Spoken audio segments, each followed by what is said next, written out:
life ain't worth living unless you dying for a cause. Open up your eyes and ears, I know you hear me.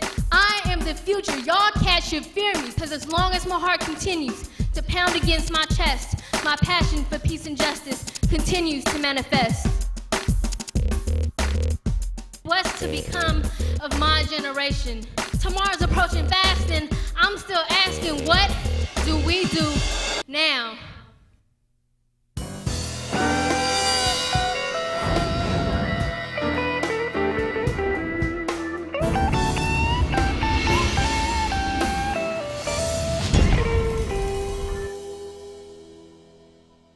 Here's one, gold. Gold are gold teeth. It's also known as a gold grill. I'm rocking these golds, you know, golds.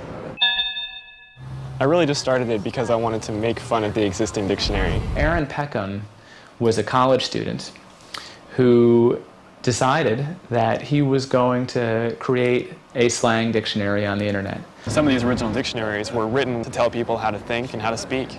I mean, because when you control words, you control the ability of people to think about certain things. And in the past, all printed dictionaries have been the work of pretty much one person, but Urban Dictionary turns out to be the work of thousands and millions of people. The speed of contributions is just ridiculous.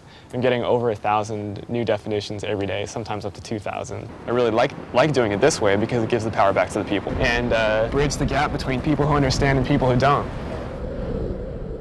A majority of the people who are both reading it and writing it are around my age. As soon as politicians learned about the internet, they immediately tried to censor it. Why? Because they said this is dangerous for kids. The Child Online Protection Act specifically makes it a crime to put on the internet content that might be deemed harmful to minors. We got some here like sex monster. That's potentially offensive for sure. It's fairly clear that some of the definitions that appear on the Urban Dictionary website could expose Aaron to criminal prosecution under this law. And this is something that Aaron, who is a 23-year-old kid, didn't even know about. You mean like jail time or fines or something?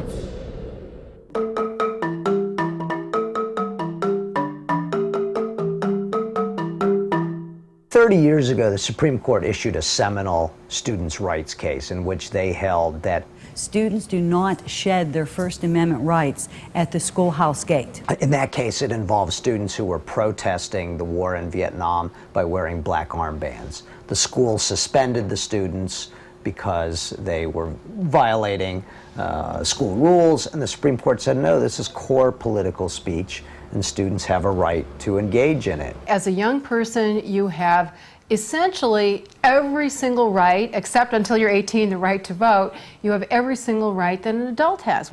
You have the right to freedom of speech. First Amendment, yeah, you got the freedom of speech.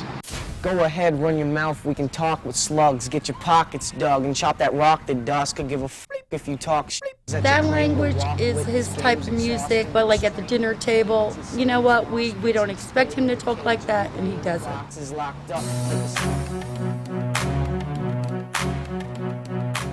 In this situation, we have a 13-year-old boy, an 8th grade student, who is a budding rap star.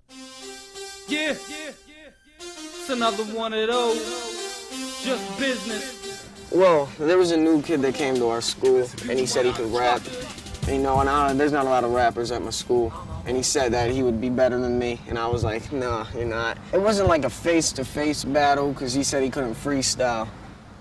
And so I said, all right, I'll drop a song on you, you drop a song on me, and we'll let everybody else choose who won.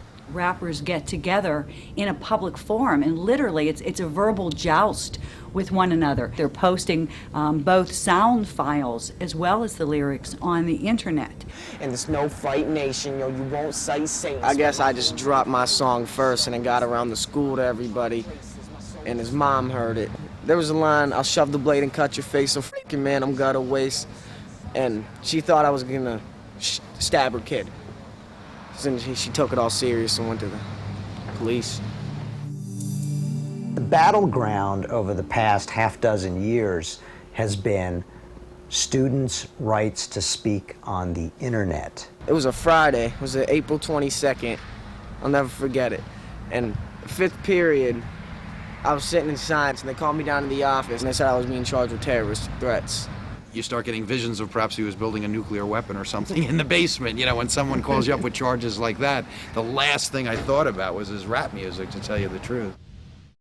This program is brought to you by Link TV for educational and non-commercial use only.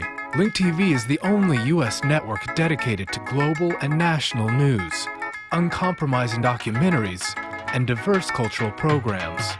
Programs which connect you to the world.